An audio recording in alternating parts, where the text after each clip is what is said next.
রাজু দাঁড়িও।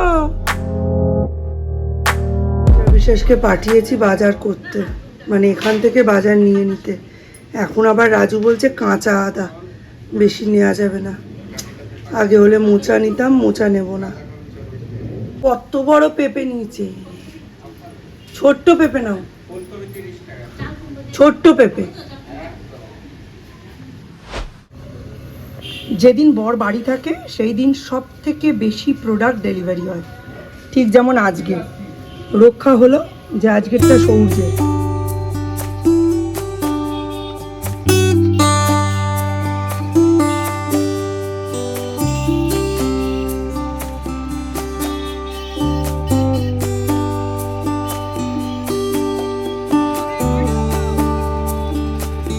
মাছটা তোমার জন্য একজনকে দিয়ে পরে ফোন করে আনি, তোমার কথা খেয়াল করে।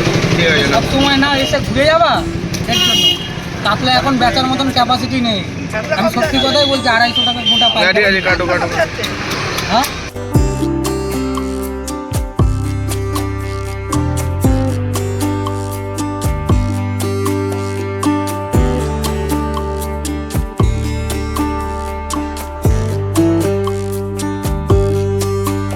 মাছ কাজে ভালো বলা না।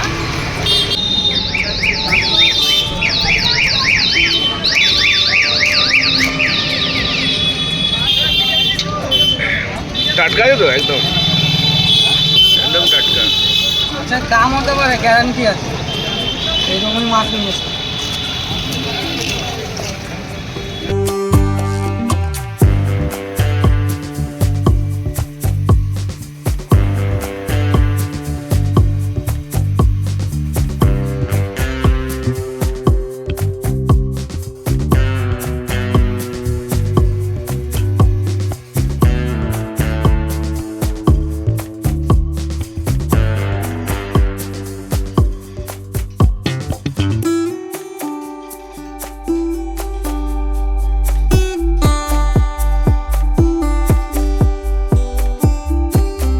এটা না ওটা বড় হয়ে যাবে, এটা এটা ঢুকে যাবে না। 20 ইঞ্চি জায়গা চাই। ওই তো 19 ইঞ্চি আছে। কিন্তু হোয়াইট কালার নেই, কোনো কালার হবে না এখন কোনো বেশি। কেন সাদা? দেখতে সব ভালো সাদা। লাগে। কোম্পানি বন্ধ করেছে কালার বেশি। সে কি তাহলে কোনো জায়গায় পাওয়া যাবে না। দেখুন, ঘুরে দেখেন। এবার যদি কোনো স্টকে 2-1টা পড়ে থাকে তাহলে পাইপ পেতে পারেন, না আদারওয়াইজ না। হ্যাঁ, মানে এরকম বেশ এইগুলো তো আপনার এই সবের মধ্যে দিতে হবে। না, এইগুলো অত ঝামেলা, এসব জিনিস। এই ঝামেলা বেশি। আপনার ইঞ্চির মধ্যে আছে। তাহলে পুরো কালার বন্ধ হয়ে গেছে। কালার বন্ধ, দেখ না প্যান্ট কোমর কোনো কালার নেই। জিনিস অর্ডার দিই, সব জিনিসের ডেলিভারি হবে দুপুরবেলা এবং সেগুলো হবে রবিবারের দিন। শনি রবি বর থাকবে, সেই দিন সমস্ত জিনিসের ডেলিভারি হবে। নিজের টাকায় কেন কি বরের টাকায় কেন, উত্তর দিতেই হবে। যতই বলে দাও না কেন যে সোম থেকে শুক্রর মধ্যে আসো দাদা, দুপুরবেলার ঘুমটা বাঁচিয়ে আসো দাদা, কলিং বেল টিপো না দাদা, এদের সব এক সমস্যা। পেয়েছো কই? চলে এসেছে, একটু আগেই আনিয়ে রেখেছি, এখনও বেশ কিছু ডাইপার আছে। তা সত্ত্বেও নন ব্র্যান্ডের আসতে যদি দেরি করে, এই যে 30 পিস অফ ডবল এক্সেল আমার জন্য একটা অর্ডার এসছে। এই নাও। কি এটা? লজ্জা করে না? এত বড় ছেলে ডাইপার পরো, লজ্জা করে? লজ্জা করে না? ডে 1 থেকে ডাইপার পরছো তাও লজ্জা করে না? ছি ছি ছি ছি ছি। দাদা একদিনও ডাইপার পরেনি, দাদা ওয়াজ সাচ এ গুড বয়।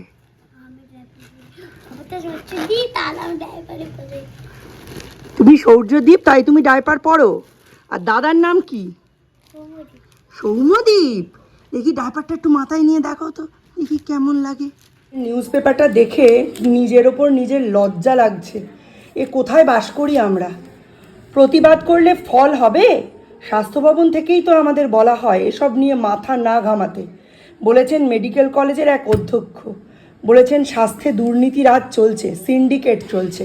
চান তো মেয়ে রোজ বাড়ি ফিরবে? ছি ছি ছি ছি। গ্রিল লাগানো হচ্ছে।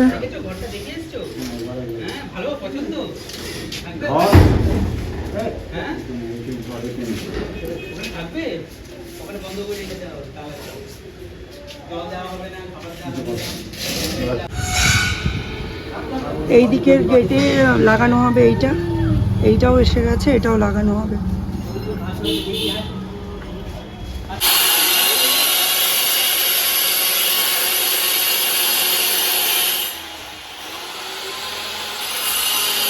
মিস্টার বিশ্বাসের জন্য আজকে নাকি মিস্টার বিশ্বাসের পার্মানেন্ট মাছওয়ালা 3.5 কেজির একটা মাছ রেখে দিয়েছে আলাদা করে, বা বিক্রি করেনি কাউকে, সেটা নিয়ে এসেছেন মিস্টার বিশ্বাস। আর সেরকম কিছু হয়নি। আজকে লুচি বানাবো ঠিক করেছি ব্রেকফাস্টে, তো এখানে 18 পিস মতো হয়েছে লেচি। তো যাই হোক, মিস্ত্রি দাদাদের আজকে চার সঙ্গে 10টা লুচি দেবো, 4 জন আছে, 2টো করে হয়ে যাবে। 10টা লুচি দেবো, আর থাকবে 8 পিস, 6 পিস মিস্টার বিশ্বাসের আর 2 পিস সৌর্যের। ঠাকমা বলে গেছিলেন বাড়ির লোককে না দিয়ে কখনো কোনো খাবার জিনিস, পড়ার জিনিস বাইরের মানুষকে না দিতে। এটা নিয়ম নেই নাকি, কী কারণে বলেছিলেন জানি না, তবে সত্যি আমি এটা এখনও করি না। এই যে বললাম মিস্ত্রি দাদাদের দেবো, মিস্টার বিশ্বাস এখন গেছেন বেসিন চয়েস করতে, তো মিস্টার বিশ্বাসকে তো এখন দিতে পারবো না। সৌর্যের নাম করে 2টো লুচি তুলে রাখবো। ও কিছুতেই লুচি এখন খেলো না, বললো দুপুরে খাবো, আর এখন খেতে বসেছে পাস্তা। সূর্য, তুমি কি খাচ্ছ? পাস্তা। ওয়াও, তোমার পাস্তা ভাল লাগে? হচ্ছে এখন আমার কিচেনের পার্শিয়াল অবস্থা। এখানে বেলছি লুচি, আর এখানে একটা স্ল্যান্টিং ডিশের ওপরে এটাকে দিয়ে রেখেছি, আর এর নিচে রয়েছে এই যে লিকার চায়ের জল। আগে লুচিগুলো ভাজবো, তারপর ঝপাঝপ লিকার চা করে দিয়ে দেবো। প্রথমে লোক পেরে উঠছে না, আর এখনও উত্তরে হাওয়া দেওয়া স্টার্ট হয়ে গেছে। এটা আমাদের বাড়ির উত্তর দিক, ফ্লেম খালি হাওয়ার চোটে বেঁকে বেঁকে যাচ্ছে জানো, ভালো করে লুচিটা ভাজতেই পারছি না।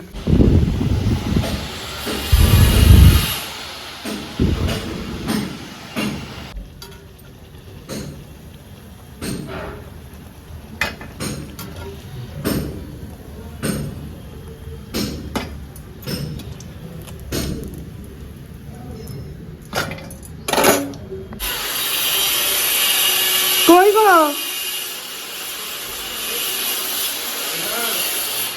দিয়ে এসো, এটা ওনাদের দিয়ে এসো। দিচ্ছি, তুমি যাও দিয়ে এসো, আমি তারপর দিচ্ছি। দিদি দাদাদেরই খাবে, খাবে তুমি কেন? দিয়ে দাও, দিয়ে দাও। দরকার হলে আমি পরে প্লেট পাঠাচ্ছি যদি প্লেট লাগে। মিস্টার বিশ্বাসের টিফিন সৌর্যের কাছে দিয়ে দিই। সৌর্য বাবাকে দিইনি বলে সৌর্য ভাবছে ওর বাবাকে আর দেওয়াই হবে না। এই যে তোমার বাবার, তবু তো কেউ না খেলে খায় না, আমি তো আমার বর খাওয়ার আগেই খেয়ে নিই।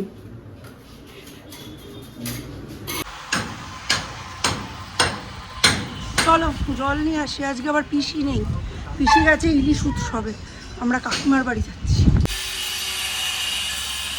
করে বৃষ্টি এসে গেল, এক্ষুনি সাংঘাতিক রোদ্দুর ছিল, এখনই বৃষ্টি।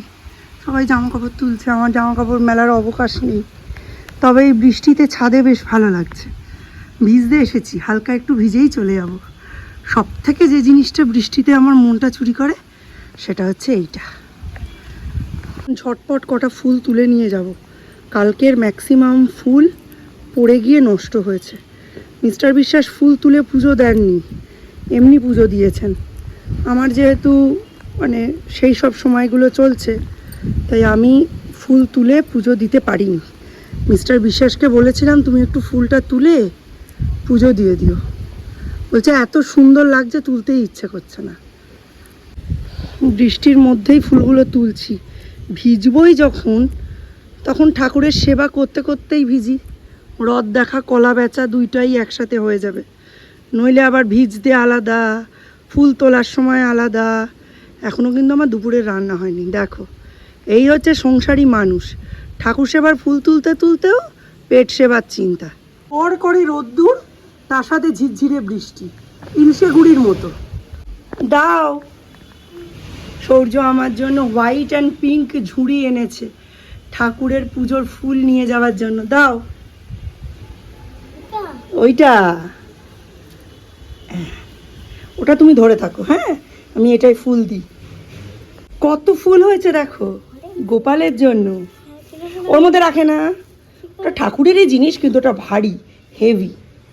তো ফুল হয়েছে দেখো, আজকে ঠাকুরের আসন পুরো ভরে যাবে, সাজিয়েও ভরে গেছে। জোরে বৃষ্টি এলো।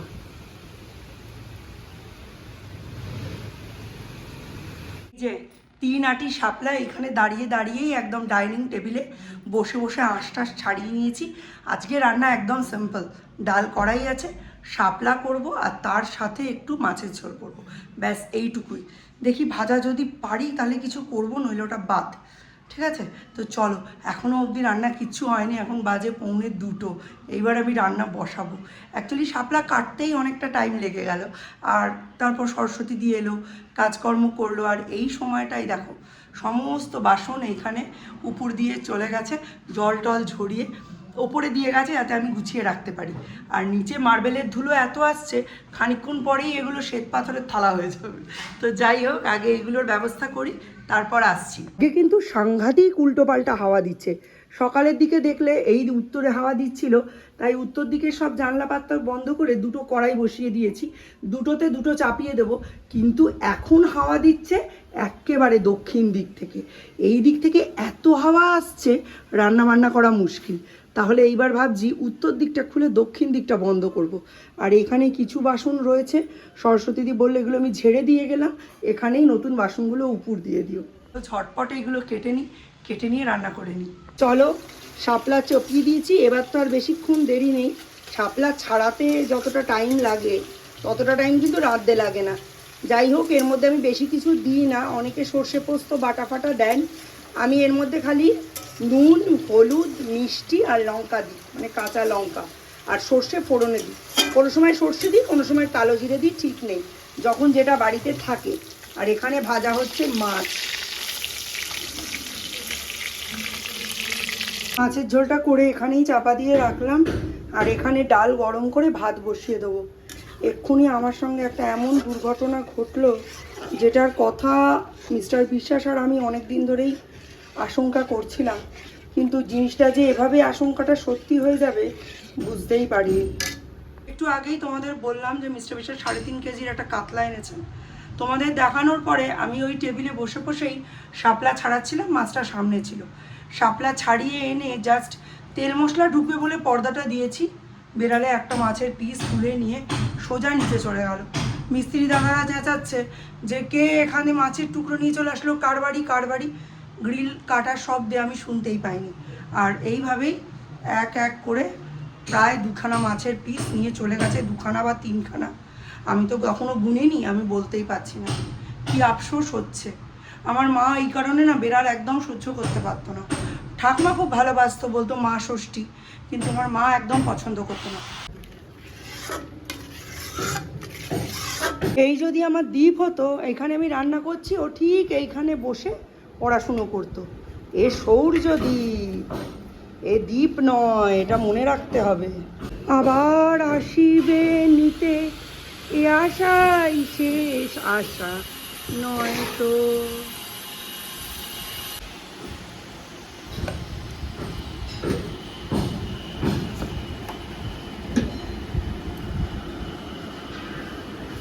মাছের ঝোলটা সাহস করে রাখলাম, রেখে কাটা চিহ্ন দিয়ে দিয়েছি, তার মানে হচ্ছে এটা তোমার জন্য নয়। সব মনে করে করে ওপর নিচ করতে হচ্ছে। আদা নিচে নিয়ে যাব, আর নিচ থেকে সাবান নিয়ে আসবো। কাপ প্লেট কয়েকটা আছে, ধুতে হবে, প্লাস বাসন তুলতে হবে। এই যে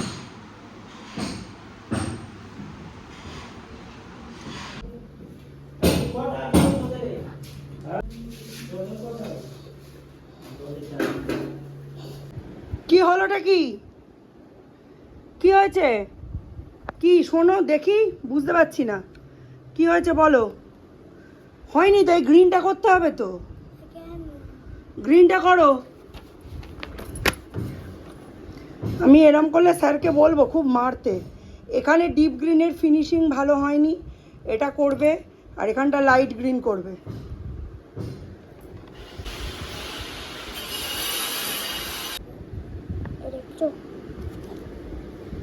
ভেতরটা ব্ল্যাক কালার নিয়ে আগে কিউ আইব্রোটাও ব্ল্যাক হবে। শুভ গণেশ চতুর্থী। সুন্দর করে করবে, আস্তে আস্তে, মাইনিউট কাজ। রে মিস্টার বিশ্বাস আবার তার মধ্যে বলছেন বিড়ালটা মাছটা খেয়ে জিভটা দিয়ে এমন সুন্দর করে মুখটা মুছছিল, দেখে মনে হচ্ছিল ফটো তুলি। আমার তো মনে হচ্ছে একদম ধরে হাঁড়ি কাটে দিয়ে দিই। একেবারে জাত শত্রু জানো তো বিড়াল। আমার মা বলতো বিড়ালকে যদি একজন মানুষ খেতে দেয়, বিড়াল ভাবে যে আমার মালিক কানা হোক, আমি যেন মালিকের পাতের খাবারটা পাই। আর কুকুরকে যদি কোনো মানুষ খেতে দেয়, তাহলে কুকুর ভাবে আমার মালিকের পয়পোয়ান্তি হোক, মালিকের উন্নতি হোক, যেন আমি দুবেলা দুমুঠো খেতে পাই। ঠিক কয়েকটা মানুষের জন্য।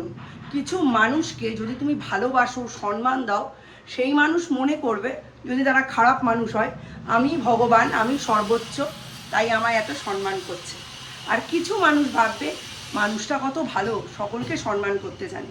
দ্বিতীয় ধরনের মানুষগুলো হচ্ছে প্রকৃতপক্ষই ভালো মানুষ। আর প্রথমে যারা নিজেদের ভগবান ভাবে, তারা হচ্ছে প্রকৃত অর্থেই খারাপ মানুষ। এই সংসারটা চিরকাল কিছু সাধারণ মানুষের কাছে না একদম ইজি, আর কারোর কাছে খুব হার্ড। কিছু মানুষ হয় রুই কাতলার মতো মেরুদণ্ডওয়ালা, তাদের থাকতে হয় পুকুরের একেবারে নিচে। আর কিছু মানুষের মাথা ভর্তি গু আর কোনো শিরদাঁড়া নেই, ঠিক চিংড়ি মাছের মতো, তারা ঠিক ওপরে খলবল করে। চলো, ভাত প্রায় হয়ে এসেছে, বাকি সব কিছু রেডি, সূর্যের স্নান রেডি। এইবার ব্লগটা এন্ড করার সময় এলো। আজকের মতো ব্লগটা এখানেই এন্ড করছি। মনে খুব দুঃখ, আমার মাছ চলে গেছে। আমার নিজের মানে অপারগতায়, আমার নিজের যে মানে বিচ্ছিরি একটা অবস্থা, কেন করলাম, কেন রাখলাম, এরমই এখন মনে হচ্ছে। একটা অবলা জীব খেতে পেয়েছে, সেটা বড় কথা না, সেটা হয়েছে আমার মিসম্যানেজমেন্টের জন্য, আমার নিজের গাফিলতির জন্য। এটাই সব থেকে বড় কথা। 20টা টাকা কি 10টা টাকা একটা মাছের পিসের পেছনে যে গেছে, সেটাও বড় কথা নয়। সেই টাকাটা যে আর্ন করেছে তার কষ্টটাই বড় কথা। তো চলো, যাই হোক, আমার কাছে এইটুকু জিনিসও খুব ভ্যালু করে, জানো তো। আমি এই ছোটোখাটো জিনিসগুলোকে খুব আঁকড়ে রাখতে ভালোবাসি। অনেকের কাছে ওই একটা মাছের পিস খেয়েছে কী যায় আসে, কত কিছুই তো কতভাবে নষ্ট হয়। কিন্তু আমার কাছে এই জিনিসগুলোর ভ্যালু আছে, কারণ আমার ছোটোবেলাটা খুব দুঃখ দারিদ্র্যের মধ্যে কেটেছে। যাই হোক, কথায় কথায় অনেক কথা বেরিয়ে যাবে, ব্লগটাও অনেক লেন্দি হয়ে যাবে। তো চলো, আজকের মতো ব্লগটা এখানেই এন্ড করছি। দেখা হবে নতুন একটা ব্লগে, ততক্ষণের জন্য tata, bye, have a nice